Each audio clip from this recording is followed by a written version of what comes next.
Hello aspirants, hope you all are doing well.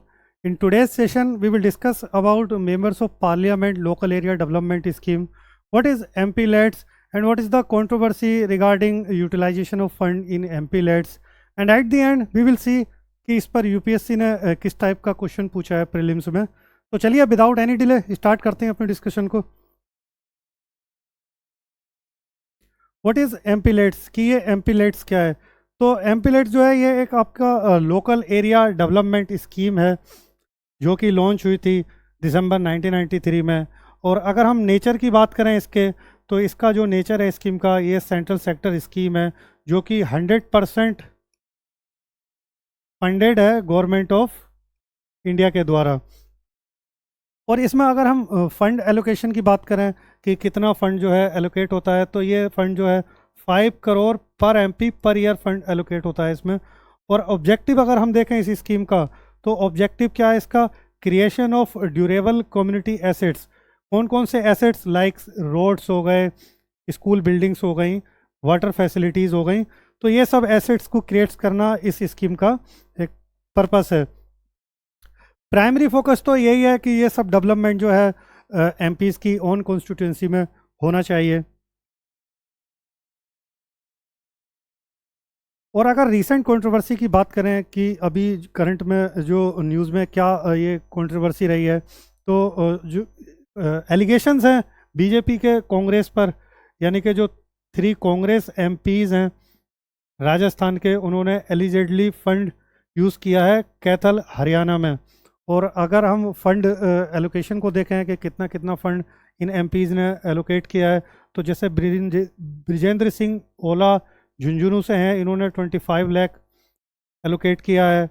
Rahul Kaswan हैं चुरू से, इन्होंने 50 लाख एलोकेट किया है। संजना जाटव हैं भरतपुर से, इन्होंने 45 लाख एलोकेट किया है। और अगर की कंसर्न देखें कि इसमें क्या की कंसर्न है, तो की कंसर्न तो यही है कि जो ये फंड एलोकेट हुआ है वो होम स्टेट से बाहर हुआ है, क्योंकि जो कैथल है वो कॉन्स्टिट्यूएंसी है आदित्य सुरजेवाला की। और अगर हम गाइडलाइंस देखें कि व्हाट डू एमपीलेट गाइडलाइंस है, यानी कि 2023 की गाइडलाइंस क्या कहती हैं फंड्स एलोकेशन को लेकर, तो MPs can recommend funds works outside constituency या स्टेट, यानी कि जो एमपीज़ हैं वो वर्क्स को अपनी कॉन्स्टिट्यूंसी के बाहर भी एक तरह से एलोकेट कर सकते हैं या रेकमेंड कर सकते हैं। और अगर फ़ंड की बात करें हम कि फ़ंड कितना इसमें जो है एलोकेट होता है, यानी कि हो सकता है कि बाहर कितना फ़ंड एलोकेट कर सकते हैं, तो 50 लाख पर फाइनेंशियल ईयर आउटसाइड कॉन्स्टिट्यूंसी कर सकते हैं। और अगर कोई नेचुरल डिज़ास्टर आता है या फिर कोई बड़ी एक तरह से आपदा होती है, तो फिर ये फंड जो है 1 करोड़ तक एमपी के द्वारा इंडिया में कहीं भी एलोकेट किया जा सकता है। और कांग्रेस के अगर डिफेंस की बात करें कि इसको लेकर कांग्रेस का क्या डिफेंस है, तो कांग्रेस का डिफेंस तो यही है कि ये सब एलिगेशंस जो हैं बेसलेस हैं, यानी कि जो एलोकेशन हुआ है फंड का वो एग्जिस्टिंग रूल्स के ही हिसाब से हुआ है। एमपीलेट्स यूटिलाइजेशन, यानी कि अगर हम पिछली कुछ लोकसभाओं को देखें कि कितना फ़ंड एलोकेट हुआ है और उसका फ़ंड का कितना यूटिलाइजेशन हुआ है, तो अगर 17th लोकसभा को देखें जो कि 2019 से 2024 तक रही, तो जो फ़ंड एलोकेट हुआ था वो था 4837.87 करोड़, और जो स्पेंड हुआ है वो है 3639.53 करोड़, यानी कि जो बजट यूटिलाइज हुआ है इसमें वो है 75.23%। और ये लो बजट यूटिलाइजेशन का रीज़न भी था क्योंकि 2019 के बाद में कोविड आ गया था, तो कोविड इसकी वजह से रीजन था, तो इस वजह से फंड जो है कम यूटिलाइज हुआ। और 18th लोकसभा को अगर हम देखें कि 18th लोकसभा में किस तरह का अभी जो ऑनगोइंग लोकसभा है, तो जो एलोकेटेड फंड है वो 5486, और स्पेंड जो हुआ अभी तक वो है 1453.69 करोड़, क्योंकि बहुत सारे प्रोजेक्ट्स हैं जो अभी भी एक तरह से इम्प्लीमेंटेशन में हैं।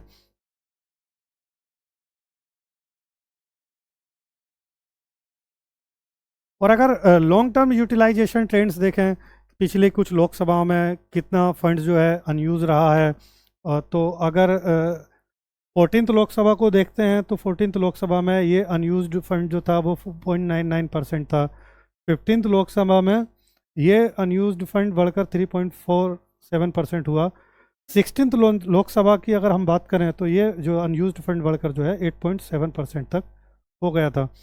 हालांकि ये ज़्यादा उसको तो नहीं शो करता है कि बहुत बड़े स्केल पर ये फंड अनयूज रहे हैं।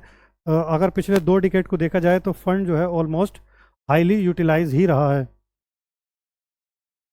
और अगर एमपीज़ की परफॉर्मेंस को देखें कि कुछ एमपीज़ हैं जिनकी परफॉर्मेंस बहुत अच्छी है, क्योंकि सारे एमपीज़ नहीं हैं जो फंड को यूटिलाइज नहीं कर पा रहे हैं। कुछ एमपीज़ हैं जिनकी परफॉर्मेंस बहुत अच्छी रही है, लाइक संत बलबीर सिंह सेचेवाल हो गए जो कि राज्यसभा के सांसद है पंजाब से। उन्होंने काफ़ी हद तक जो है फंड यूटिलाइज़ किया है। इकरा चौधरी हैं, उनकी प्रोफाइल भी अपडेटेड है, उन्होंने भी ऑलमोस्ट सारा फंड ही यूज़ किया है जो है वर्क के लिए। तेजस्वी सूर्य हैं, इन्होंने 19.36 करोड़ तक जो है स्पेंड किया है। अभिषेक बनर्जी हैं जो कि लोकसभा के सांसद हैं, उन्होंने 173 प्रोजेक्ट कंप्लीट किए हैं। तो हैं कुछ एमपी जिनकी परफॉर्मेंस बहुत अच्छी है, बहुत अच्छी रही है। अब अगर हम देखें कि should MP let's be discontinued, तो ऐसे कोई स्ट्रॉन्ग एविडेंस तो नहीं है, लेकिन हाँ बीच बीच में इसको काफ़ी क्रिटिसिज्म तो मिलता रहा है इस स्कीम को। और अगर डेटा की बात भी करें तो डेटा भी यही कहता है कि जो फंड्स हैं वो लार्जली यूटिलाइज ही हुए हैं और इससे लोकल एरियाज़ में काफ़ी बेनिफिट्स रहा है। और ये स्कीम जो है यानी कि एमपी लेड स्कीम है, ये एनहांस करती है एमपीज़ की अकाउंटेबिलिटी को और उनकी विजिबिलिटी को।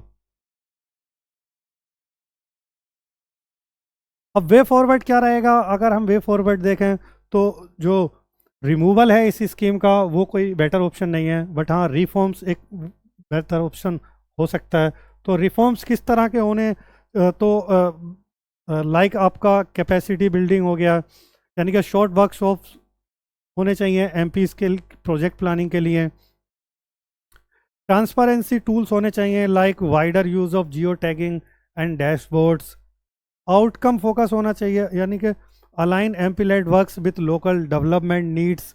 और पॉलिटिकल इंसेंटिव्स भी होना चाहिए इसमें, क्योंकि अगर किसी जो है एमपी की परफॉर्मेंस अच्छी है तो उनको इंसेंटिव्स मिलना चाहिए, क्योंकि अगर पब्लिक ट्रस्ट बढ़ेगा तो फिर जो है एमपीज़ के री इलेक्ट होने की पॉसिबिलिटी भी बढ़ जाएगी। तो ये तो रहा वे फॉरवर्ड। अब हम क्वेश्चंस देखते हैं कि यूपीएससी ने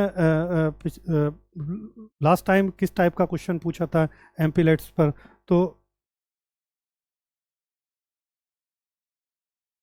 ये क्वेश्चन प्रीलिम्स 2020 में पूछा गया था, प्रीलिम्स 2020 में ये पूछा गया एमपी लेट्स पर। क्वेश्चन पढ़ते हैं फिर हम उसका आंसर करते हैं। तो रिगार्डिंग एमपी लेट्स यानी कि member of parliament local area development scheme, which of the following statements are correct? कौन से स्टेटमेंट सही हैं एमपी लेट्स को लेकर? तो हम पहला स्टेटमेंट पढ़ते हैं। पहला स्टेटमेंट क्या कहता है? MPLAD funds must be use to create durable assets like physical infrastructure for health education water. ये स्टेटमेंट सही है, क्योंकि हमने शुरू में ही देखा था इस स्कीम का पर्पस था कि इंफ्रास्ट्रक्चर क्रिएट होना चाहिए हेल्थ को लेकर, एजुकेशन को लेकर या वाटर को लेकर। अब दूसरा स्टेटमेंट देखते हैं, यानी कि पहला सही है। A specified portion of each MPs fund must benefit SC ST population. ये स्टेटमेंट भी सही है, अगर आपने अच्छे से रिवाइज किया होगा तो जो टोटल फंड्स है एमपीज़ का उसका 15% जो है, यानी कि 15% फंड जो है उसका बेनिफिट मिलना चाहिए एससी पॉपुलेशन को, और एसटी पॉपुलेशन को जो है बेनिफिट मिलना चाहिए 7.5%। तो स्टेटमेंट 2 भी सही है। अब अगर हम स्टेटमेंट 3 को पढ़ें तो स्टेटमेंट 3 क्या कहता है? MPLAD funds are sanctioned on yearly basis and the unused funds can not be carried forward to the next year.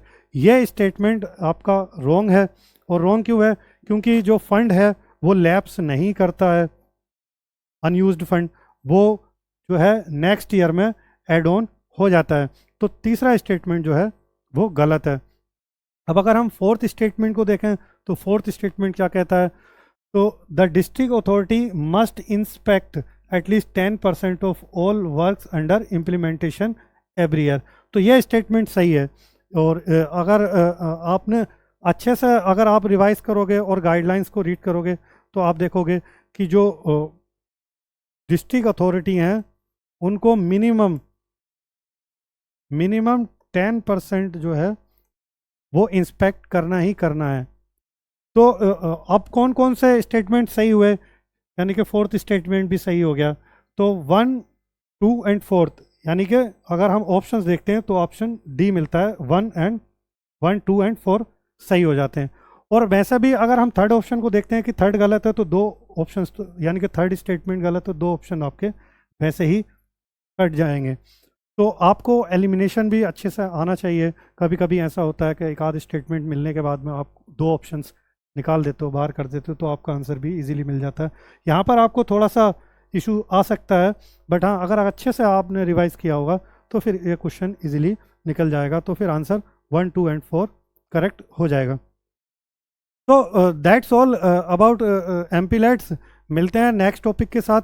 Till then good luck and keep continue your preparation.